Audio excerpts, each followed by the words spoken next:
गुरु प्यारी साध संगत जी, मैं विनोद जो लंदन इंग्लैंड में रहता हूँ, आपके कदमों में पूज्य मस्ताना शाह बलूचिस्तानी जी का जीवन और उपदेश भाग दूसरा में से साखियाँ पेश करने जा रहा हूँ। आज कल से आगे साखी हक हलाल की कमाई ज़ुबानी टिक्का सिंह गंधीली। मैं पूज्य मस्ताना जी की प्रशंसा सुनकर उनके दर्शनों के वास्ते सच्चा सौदा सिरसा पहुंचा तो पता चला कि आप सत्संग के लिए गांव जलालना गए हुए हैं। जब मैं वहां पहुंचा तो सत्संग हो रहा था। सत्संग सुना। सत्संग के बाद कुश्ती और कबड्डी करवाई गई और सब खिलाड़ियों को बराबर बराबर सोना चांदी और नोट दिए गए। मैंने उठकर विनती की कि हुजूर अगर आज्ञा दें तो मैं छलांग लगाने के करतब दिखाऊं। इस पर फरमाया कि अच्छा दिखा। जब मैंने तारी वाली छलांग लगाई तो पूज्य मस्ताना जी बहुत खुश हुए और मेरे गले में 3-4 हार नोटों के डाल दिए। पूछा कि तुमने कितने अभ्यास के बाद यह करतब सीखा है।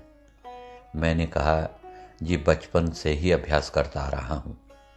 इस पर फरमाया कि बल्ले बल्ले, अगर इतनी कोशिश मालिक के लिए करता तो मालिक बन जाता। जब मेरे गले में मैनेजर साहब नोट डाल रहे थे तो मैंने अर्ज़ की कि साईं जी, नोट तो मुझे छलांग लगाने पर और लोग भी दे देते हैं। आप मुझे कृपा करके ऐसी चीज़ दो जो कभी ख़त्म ना हो। उस समय मेरे दिल में नाम लेने की बहुत तड़प थी। पूज्य मस्ताना जी ने फरमाया वह तुम्हारे कर्म देख कर देंगे। अगले दिन मस्ताना जी चोर मार तशरीफ़ ले गए। वहाँ सरदार झंडा सिंह के यहाँ सत्संग हुआ। मैंने उनसे अर्ज़ की कि मैं नाम लेना चाहता हूँ लेकिन मांगने का धंधा नहीं छोड़ सकता। इस पर झंडा सिंह कहने लगा कि तू पूज्य मस्ताना जी के से ऐसे ना कहना, क्योंकि 3 नियम मांस शराब पर स्त्री परहेज़ तो बहुत ज़रूरी हैं। उनके सामने कह देना मांगना छोड़ दूंगा, फिर बेशक मांगते रहना। मैं डरता था कि कहीं साईं जी मांगने का धंधा छोड़ने के लिए ना कहें। जब सत्संग के बाद नाम देने लगे तो पूज्य मस्ताना जी ने पहले ही कह दिया कि मांगना छोड़ना पड़ेगा। मांस शराब और परस्त्री ये परहेज़ तो हैं। मैंने विनती की साईं जी फिर मेरे बच्चे क्या खाएंगे। इस पर पूज्य मस्ताना जी ने पूछा कि बच्चे किसके हैं। तो मैंने अर्ज़ की कि सतगुरु के हैं।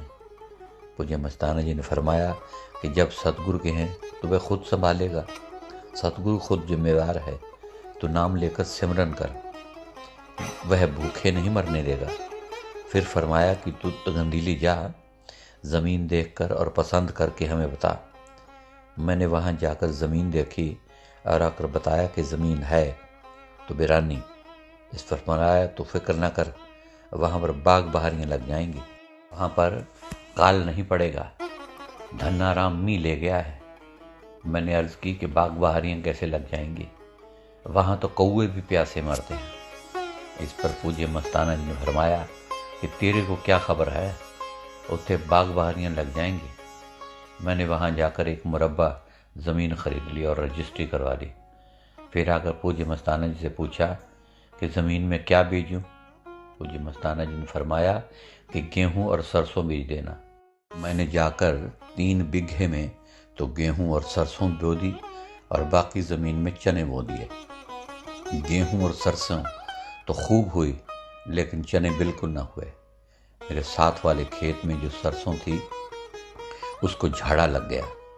आज सतगुरु की दया से हम सब खुशहाल हैं। हमारे खेत में पानी का मौका भी लग गया है। सब बाग बहारियाँ लग रही हैं। सतगुरु ने सब कुछ बख्श दिया, वरना हम तो पहले भिखारी ही थे। साखी गांव जलालाना का दूसरा सत्संग और मस्तपुरा धाम का बनना। 5 जनवरी 1958 को डेरा अनंतपुर धाम गदराना गिराया गया और उसका सामान जलालाना भेज दिया गया। वहाँ पर 12 जनवरी का सत्संग रखा गया। डेरा अनंतपुर धाम के गिराने का दुख वहाँ की बीवियों को बहुत हुआ। वे हर रोज़ रात को डेरे में जाकर भजन करती कि डेरा दोबारा बनाए जाने के लिए मालिक से प्रार्थना भी करती।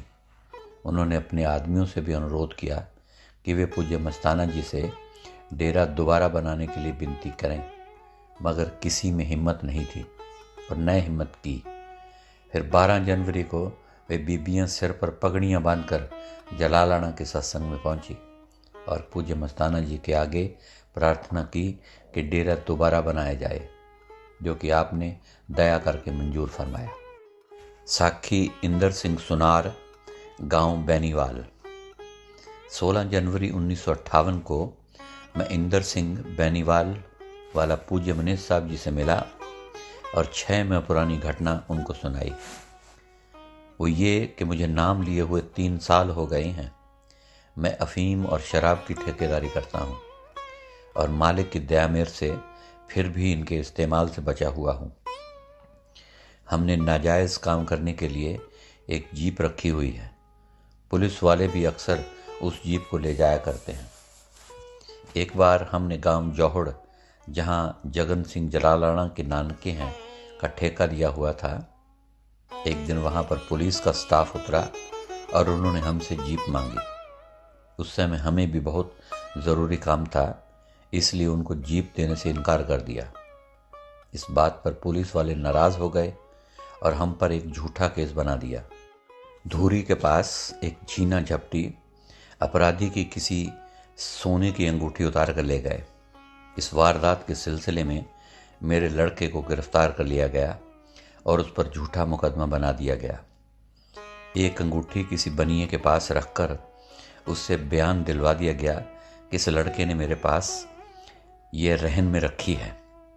कई पेशियां हुई लेकिन कोई सुनवाई ना हुई। हमने सिमरन पर बहुत जोर दिया।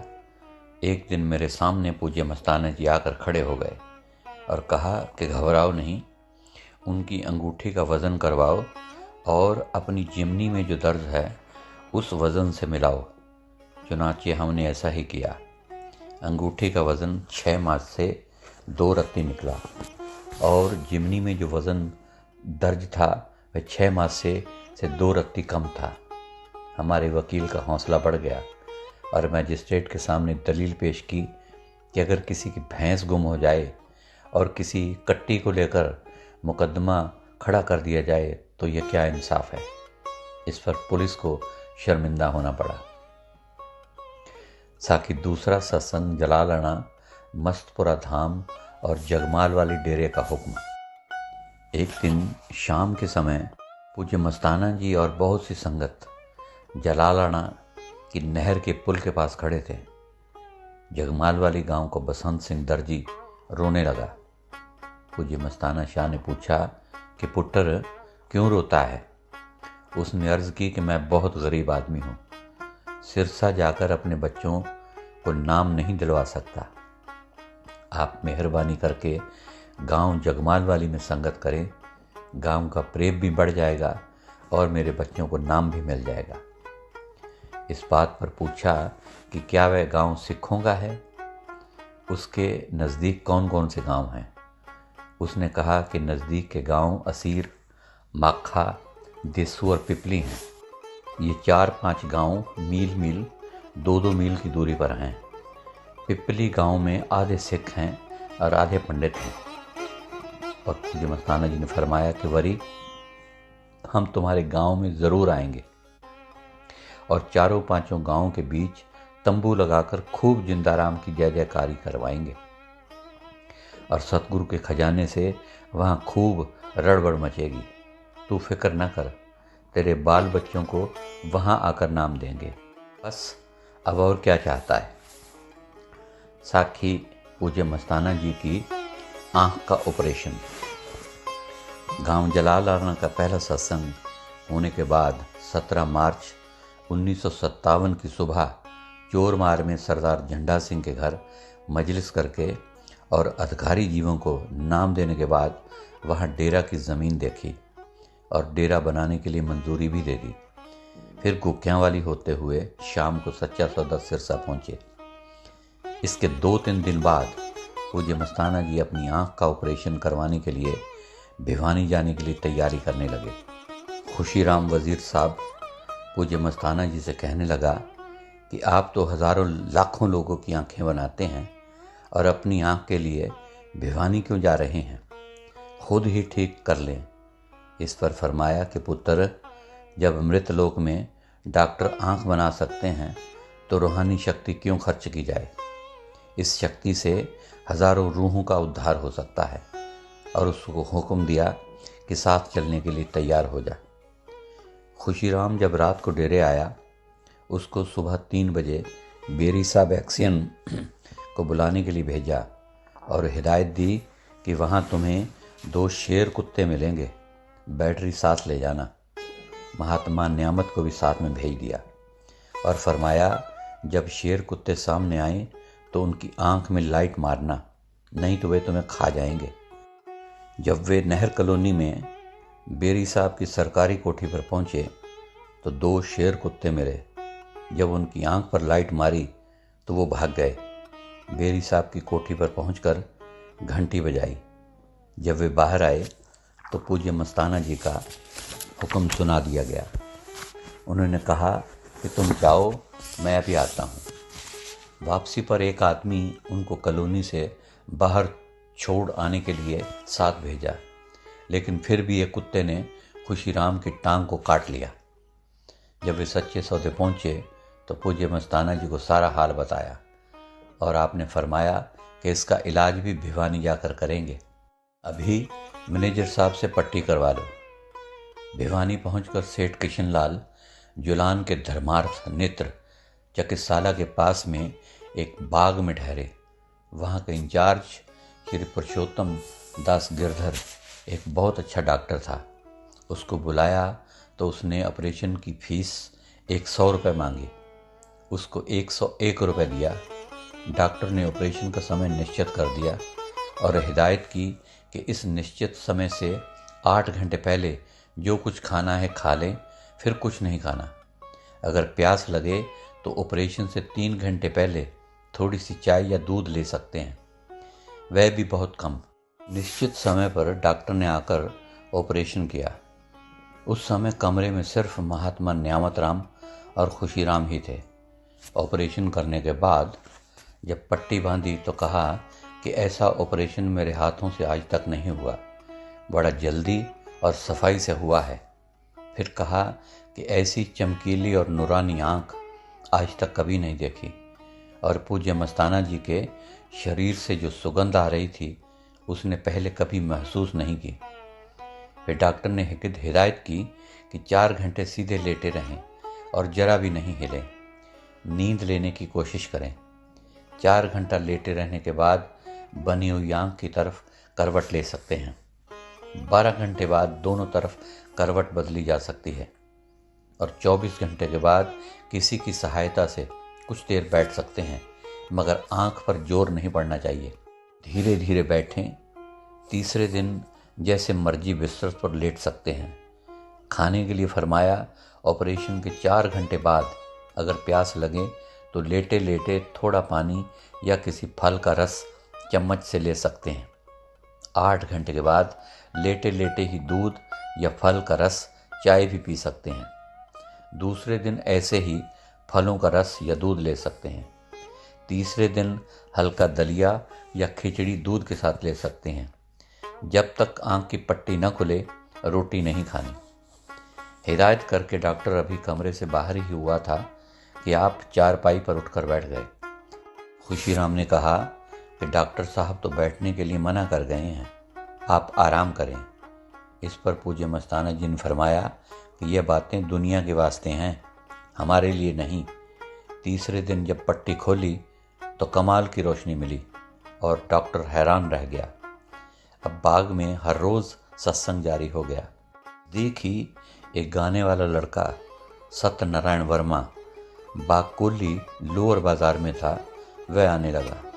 उसके साथ उसका एक दोस्त भी आने लगा। फिर उसको गाना सिखाने वाला मास्टर भी आने लगा। पूज्य मनीष साहब जी ऑपरेशन के दूसरे दिन पहुंचे थे। एक दिन शाम को किरोड़ी महल का मंदिर देखने के लिए गए। वहाँ बहुत भीड़ थी। पूज्य मस्ताना जी मंदिर की तस्वीरें देखते जाते और फरमाते जाते, यह मंदिर नहीं धुंधपुर है, यहाँ जीवों का अकाज हो रहा है। लोग ये बातें सुनकर हैरान हो रहे थे। किरोड़ीमल का जवाई भी वहीं खड़ा था। बहुत दुनिया जमा हो गई। फिर वहाँ से दिल्ली क्लॉथ मिल्स के स्टोर में गए। पूज्य मनेश साहब जी का पुराना साथी श्री राम भजन वहाँ का मैनेजर था। वहाँ से कुछ कपड़ा खरीदा। वहाँ भी बहुत भीड़ लग गई और ट्रैफिक बंद होने लगा। फिर पूज्य मस्ताना जी वापस बाग में आ गए। जैसा कि पहले अर्ज़ की गई है कि वहाँ बाग में हर रोज़ सत्संग होने लगा था। एक दिन किरोड़ीमल का जवाई, जिसका नाम शायद हुक्मचंद था, वह भी आया। अब वहाँ पर काफ़ी आदमियों ने नाम ले लिया था। सेठ हुक्मचंद ने भी नाम लिया और गाने वाले आदमियों ने भी नाम लिया। फिर वे काफ़ी सत्संगों में आते जाते रहे। नज़दीक ही एक ब्रह्मचारी रहा करता था। एक रात उसको सपने में पूज्य मस्ताना जी के दर्शन हुए। वे अगले दिन आया। उसने भी नाम मांगा, मगर उसको कहा कि सच्चा सौदा चल कर देंगे। वहाँ से चलने से 2 दिन पहले पूज्य मस्ताना जी ने सेठ हुक्मचंद को बताया कि हम परसों जा रहे हैं। सेठ भी चलने को तैयार हो गया और अपनी कार पर छोड़ कर आएगा। उस दिन वह पहले अपने घर ले गया। सेठ की माता कहने लगी कि एक तो उसको मुक्ति दे दो और दूसरे उसके लड़के को लड़का बख्श दो। पूज्य मस्ताना जी हंस पड़े। फिर सेठ को साथ लेकर डेरे वापस लौट आए। साखी ब्रह्मचारी का हाल। ब्रह्मचारी सच्चा सौदा आया तो पूज्य मस्ताना जी आनंदपुर धाम गुदराना में थे। पूज्य मनेश साहब जी ने उनको वहाँ भेज दिया। पूज्य मस्ताना जी गुफा में थे। उसकी खबर सुनकर एक प्रेमी को कहा कि उसको बोल कि जोहड़ से पानी लाकर बेरी के पेड़ के खड्डे में डाले। वह इस काम पर लग तो गया, लेकिन उसे अपने सिर पर टोकनी भी नहीं रखनी आती थी। बगल में पकड़कर टेढ़ा मेढ़ा चलकर लाने लगा। फिर जब वह बाहर आकर उसको मिले तो वापस सच्चा सौदा पूज्य मनेश साहब जी के पास भेज दिया। पूज्य मनेश साहब जी ने उसको साधुओं के साथ कंडी यानी कि करील की लकड़ी लाने पर लगा दिया। फिर सत्संग के बाद नाम लेकर चला गया। फिर दोबारा नहीं आया। साखी डेरा सचखंड धाम चोरमार का बनना। जैसा कि पहले गांव जलालाना के सत्संग के मौका पर बताया गया है कि सरदार झंडा सिंह ने पूज्य मस्ताना जी को डेरे की ज़मीन दिखाई थी। उसने काम शुरू तो कर दिया, मगर डेरे का बनाना कोई आसान काम नहीं होता। एक बहुत छोटी सी गुफा खुदवाई और आगे 2 कमरे बनाने शुरू किए। वे भी बहुत छोटे छोटे थे। सत्संग 7 अप्रैल 1957 का रखा गया था। उससे 2 दिन पहले झंडा सिंह ने सच्चा सौदा आकर पूज्य मस्ताना जी से अर्ज़ की कि मकानों की छतें रह गई हैं, आप खुद ही चलकर काम पूरा करवाएं। इस पर पूज्य मस्ताना जी ने उसको बहुत लानते मारी और पूज्य मनीष साहब जी को उसके साथ भेजा। हमने ज़रूरत के मुताबिक सिरसा से छतों की लकड़ी का सामान ख़रीदा और जाकर काम शुरू किया। वहाँ पर मिस्त्री चंद सिंह चोरमार वाला काम कर रहा था। दीवारें तैयार हो चुकी थीं। छत पर स्लीपर, कड़ियाँ और फट्टियाँ लगाना बाकी थी। चंद सिंह रात को काम करने के लिए न माना और अपने घर पर चला गया। पूज्य मनेश साहब जी का आना सुनकर कुछ प्रेमी जलालाना से भी आ गए। सतगुरु की मेहर से रात रात में छत तैयार कर दी गई और फट्टियाँ खुद लगाईं। दूसरे दिन जब मिस्त्री चंद सिंह काम पर आया तो उसको कहा कि अब मुंडेर बांध दे। वह काम देखकर हैरान रह गया कि बग़ैर किसी कारीगर के छत कैसे डाल दी। अब अगले दिन पूज्य मस्ताना जी ने आना था, इसलिए जल्दी जल्दी काम करवाना शुरू कर दिया। चंद सिंह मिस्त्री काम करता करता 3 बार छत से गिरा। एक बार तो उल्टा सर के बल गिरा, लेकिन ज़मीन पर पड़ने से पहले ही सीधा हो गया। कहीं चोट नहीं आई। हार कर कहने लगा कि मुझसे काम नहीं होता। फिर बोला कि मैं इतनी बार गिर चुका हूँ, कोई चोट क्यों नहीं आई, क्या बात है। उसको बताया कि यहाँ कोई ताकत काम कर रही है और उस ताकत की तुम्हारे ऊपर दया है।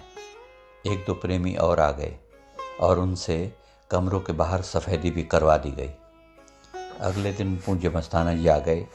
रात को सत्संग हुआ और पगड़ियाँ बांटने लगे, मगर मिस्त्री चंद सिंह ने पगड़ी न ली और कहने लगा कि साधुओं को कोई चीज़ दी जाती है, ना कि उनसे ली जाती है। इस पर पूज्य मस्ताना जी ने फरमाया, यह रूहानी ताकत देने वाली है, लेने वाली नहीं। मगर वह न माना और दूर जाकर बैठ गया। उसको ये शक था कि उसके काम की मजदूरी केवल पगड़ी देकर ही टालते हैं। फिर झंडा सिंह ने उसको 3 दफ़ा आवाज़ दी, मगर वह न आया और उठकर घर चला गया। पूज्य मस्ताना जी ने फरमाया, उसको छोड़ेंगे नहीं, वह अपने आप आ जाएगा। चंद सिंह अगले दिन बाहर किसी और गांव में चला गया। अब रोज़ाना सरदार झंडा सिंह उसका पता करने गांव में जाया करे कि वह आया है या नहीं। तीसरे दिन वह लौट कर आया और यह सोचकर डेरे में गया कि वह अपनी मजदूरी के पैसे लेकर वापस आ जाएगा, मगर काम पर नहीं लगेगा। जब डेरे के समीप पहुंचा तो उसका ख्याल ही बदल गया। जब डेरे में पहुंचा तो पूज्य मस्ताना जी ने उससे कहा कि 3 दिन हो गए हैं तुम्हारी इंतज़ारी करते करते, कहाँ गया था? बताओ कि तुम्हारी मजदूरी के कितने पैसे बनते हैं। मैनेजर से कहकर उतने पैसे का कंडला तुम्हारे गले में डलवा देते हैं, यानी कि पूज्य मैनेजर साहब जी से कहकर उतने पैसों का हार तुम्हारे गले में डलवा देते हैं। मजदूरी से 10 रुपये ज़्यादा देंगे और पगड़ी तुम्हें मुफ्त में देंगे। तेरे दिल में ये शक है कि मस्ताना पगड़ी देकर ही टालता है। हम किसी से मुफ्त काम नहीं करवाते। अपनी मजदूरी ले ले और काम पर लग जा। मिस्त्री का शक दूर हो गया और कहने लगा, वह काम पर तो लग जाता है, मगर मजदूरी के पैसे नहीं लेगा। फिर काम पर लग गया। अब दरवाज़ा बनाना शुरू तो कर दिया। 2 दिन के बाद चंद सिंह ने अर्ज़ की कि उसे आधे दिन की छुट्टी दे दें, कोई ज़रूरी काम जाना है। सरदार हरबंस सिंह, जिनका नाम सरदार सतनाम सिंह पूज्य मस्ताना जी ने रखा था, पास ही खड़े थे। उन्होंने कहा कि इसको छुट्टी दे दें, मैं जलाल आनंद से मिस्त्री ले आता हूँ। पूज्य मस्ताना जी ने उसे छुट्टी दे दी और सरदार हरबंस सिंह जलाल आनंद से मिस्त्री ले आए। उन्होंने डांट लगाई और वह गिर गई। पूज्य मस्ताना जी ने फरमाया, यहाँ नज़र लग जाती है, तुम्हारे से डांट नहीं लगेगी। उन्होंने दोबारा डांट लगाई, वह फिर गिर गई। पूज्य मस्ताना जी ने झंडा सिंह को कहा कि जाकर चंद सिंह को बुला कर ला। फिर चंद सिंह ने डांट लगाई और वह ठीक लग गई। इस पर फरमाया, भाई तेरे बगैर काम नहीं चल सकता। जब दरवाजे का काम ख़त्म हो गया और दरवाजे की जाली लगा रहे थे, शाम को पूज्य मस्ताना जी ने हुक्म दिया कि पैड खोल दो। चंद सिंह कहने लगा, अभी जाली लगाने का काम बाकी है। इस पर फरमाया कि तू फिक्र न कर, तेरे दोबारा काम आने से पहले हम पैड बंधवा देंगे। वह कहने लगा कि चलो, इतनी देर में मैं घर जाकर रोटी खा आता हूँ। इस पर फरमाया कि घर मत जाना, आज कोक बनाएंगे, खावे कोक लगे पापों को ठोक। इतना कहकर पूज्य मस्ताना जी अंदर गुफा में चले गए। साखी, सड़क पर मिलिट्री का आना। उसी समय सड़क पर मिलिट्री आनी शुरू हो गई। डेरे के सामने से लेकर गांव तक अनगिनत मिलिट्री जमा हो गई और रात को ही चली भी गई। रात के 2 बजे पूज्य मस्ताना जी बाहर आए और चंद सिंह को कोक दिया। उसको वह कोक बहुत स्वाद लगा। पूज्य मस्ताना जी ने पूछा कि कोक का स्वाद कैसा है। वह कहने लगा कि आज तक मैंने ऐसी स्वादिष्ट चीज़ नहीं खाई। फिर मिलिट्री के बारे में पूछा कि मिलिट्री गई या नहीं। किसी ने कह दिया कि अभी नहीं गई। इस पर फरमाया कि खुद ही चली जाएगी। सुबह गांव में खूब शोर शराबा हुआ। गांव के लोग कहने लगे कि रात को सच्चा सौदा वालों को पकड़ कर ले गए हैं। किसी ने गांव में जाकर बताया कि वह अभी अभी डेरे से आया है, पूज्य मस्ताना जी तो डेरे में काम करवा रहे हैं। यह पकड़े जाने की खबर दूर दूर तक फैल गई। मलोट, डब वाली वगैरह के लोग रोते हुए आने लगे। पूज्य मस्ताना जी ने पूछा कि क्यों रोते हो। वे बोले कि किसी ने गलत बता दिया कि मस्ताना जी को मिलिट्री वाले पकड़ कर ले गए हैं। इस पर फरमाया कि इस बाडी को पकड़ने वाली कोई ताकत इस दुनिया में नहीं है। फिर पूज्य मस्ताना जी ने अमरपुर जाने की तैयारी कर ली। रात को आपने चंद सिंह से पूछा कि क्या उसने सच्चा सौदा दरबार देखा है। उसने कहा वह तो कभी सिरसा भी नहीं गया। इस पर फरमाया कि तुम्हें सच्चा सौदा दिखाते हैं। चंद सिंह कहने लगा उसे घर पर बहुत काम है। फरमाया तुम्हें सुबह ही पहली बस से चोरमार भेज देंगे। चंद सिंह मान गया और जीप की पिछली सीट पर बैठ गया। उसने सुना था कि मस्ताना जी देह बदल लेते हैं। उसने अपनी निगाह पूज्य मस्ताना जी की देह पर रखी कि देखूं कैसे बदलते हैं। जब सिरसा से गुजरकर फतेहाबाद पहुंच गए, उस समय मस्ताना जी ने फरमाया जीप को रोको, पेशाब कर लें। जब नीचे उतरे तो चंद सिंह भी उतर गया। पूज्य मस्ताना जी ने फरमाया इस बेचारे को तो सच्चा सौदा दिखाकर वापस करना था। चंद सिंह ने पूछा कि सिरसा यहाँ से कितनी दूर है। पूज्य मस्ताना जी ने फरमाया कि सिरसा से 20 मील आगे आ गए हैं। चंद सिंह बहुत घबराया कि अब वापस कैसे जाऊंगा। पूज्य मस्ताना जी ने फरमाया तेरे को अमरपुर का डेरा दिखाकर पहली बस पर वापस भेज देंगे। जब अमरपुर पहुंचे तो सबको चाय पिलाई। चंद सिंह को बगीचा वगैरह दिखाने लगे। वहाँ पर 6 माह के बूटों को फल लगे दिखाए कि देख सतगुरु का खेल कैसा है। फिर तरह तरह की बेरियों के पेड़ दिखाए। इधर उधर फिरते 12 बज गए।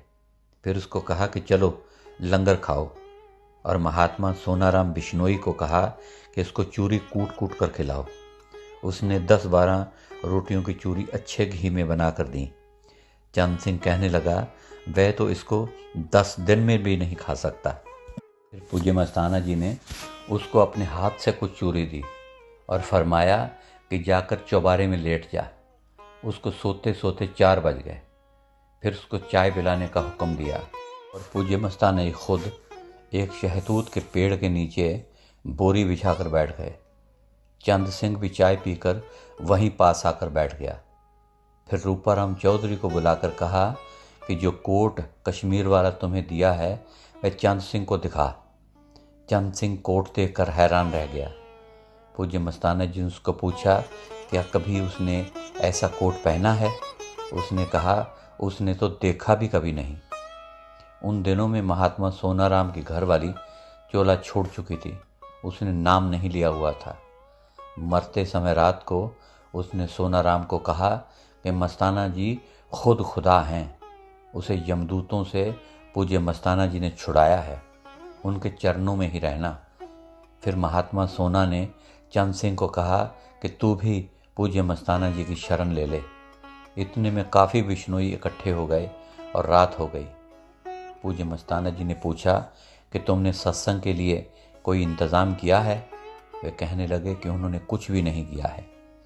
ये बात सुनकर फिर पूज्य मस्ताना जी उनको लानत मुलामत की, जिस पर उन्होंने कहा कि आप जो हुक्म करोगे कर देंगे। फिर संगत के लिए 3 पीपे देसी घी और 15,000 ईंटें मंगवाईं और नल का सामान फतेहाबाद से मंगवाया। वह नल 28 अप्रैल 1957 के दिन लगा। फिर एक दिन रहकर चंद सिंह ने छुट्टी मांगी और अगले दिन 10 बजे चोरमार पहुंच गया। उसी दिन शाम को पूज्य मस्ताना जी ने खुशीराम को उसे वापस लाने के लिए भेज दिया। जब खुशीराम ने जाकर चंद सिंह से यह बात की कि वह अपने कमरे में था, उसने कहा कि चुप कर, मेरे भाई सुन लेंगे, नहीं तो वे मेरे से लड़ेंगे। झंडा सिंह ने उसको घर से बाहर आने को कहा। जब वह घर से बाहर आया तो उसको जीप में बिठा लिया और सुबह 3 बजे अमरपुर ले गए। सुबह ही उसको काम पर लगा दिया। पूज्य मस्ताना जी ने उसको बहुत खुशी बख्शी और उस पर मस्ती सी छा गई। जब पूज्य मस्ताना जी गुफा के अंदर चले गए तो चंद सिंह की मस्ती उतरी और उसे घर का काम याद आया। वह पागलों की तरह कहने लगा कि गांव में मेरा पिछला बहुत काम किया हुआ है, अगर मैं ना पहुंचा तो लोग मुझे उसके बदले का अनाज नहीं देंगे। पूज्य मस्ताना जी ने उसको कहा कि कल को मिस्त्री ले आएंगे, तुम दिल न छोड़ो, दोनों मिलकर काम करना। अगले दिन पक्की ईंटों से दीवार बनाने लगे। पूज्य मस्ताना जी ने फरमाया कि जिस तरह कच्ची ईंटों की दीवार पर बैठकर काम किया जाता है, ऐसे ही पक्की ईंटों से करें। दीवार बड़ी अब बन गई, जैसे कि खुद मस्ताना जी ने सामने खड़े होकर बनवाई है। दूसरे दिन छत लगा दी गई। शाम को संगत जमा हो गई। चंद सिंह ने खुशी में छलांग लगा दी। दूसरे मिस्त्री ने रोका और चिल्लाया कि टांग टूट जाएगी, मगर कुछ ना हुआ। रात को उसने सत्संग सुना। पूज्य मस्ताना जी ने खूब नोट बांटे और चंद सिंह के गले में बेशुमार नोटों के हार डाले। पूज्य मस्ताना जी ने फरमाया कि जितनी तुमने सेवा की है, आगे या पीछे सबकी कमी पूरी कर देंगे। दूसरे दिन पूज्य मस्ताना जी ने उससे पूछा कि क्या दूसरा मिस्त्री ठीक काम करता है, परंतु वह मस्ती में कहने लगा, जो नोट मुझे दे दिए हैं वे वापस ले लें और मुझे खुशी बख्श दें। इस पर पूज्य मस्ताना जी ने फरमाया, अगर नोटों के बदले खुशी मिले तो राजे महाराजे भी ले जाएं। अगले दिन चंद सिंह को चोर मार भेज दिया। सो गुरु प्यारी साध संगत जी, आज के लिए इतना ही। कल फिर पूज्य मस्ताना जी की नई और पुरानी साखियाँ आपके कदमों में पेश की जाएंगी। आज मुझे नाचीज़ को इजाज़त दीजिए और तहे दिल की गहराइयों से प्यार भरी धन धन सतगुरु तेरा ही आसरा, हाजिर नाजिर जिंदा राम तेरा ही आसरा कबूल फरमाएं।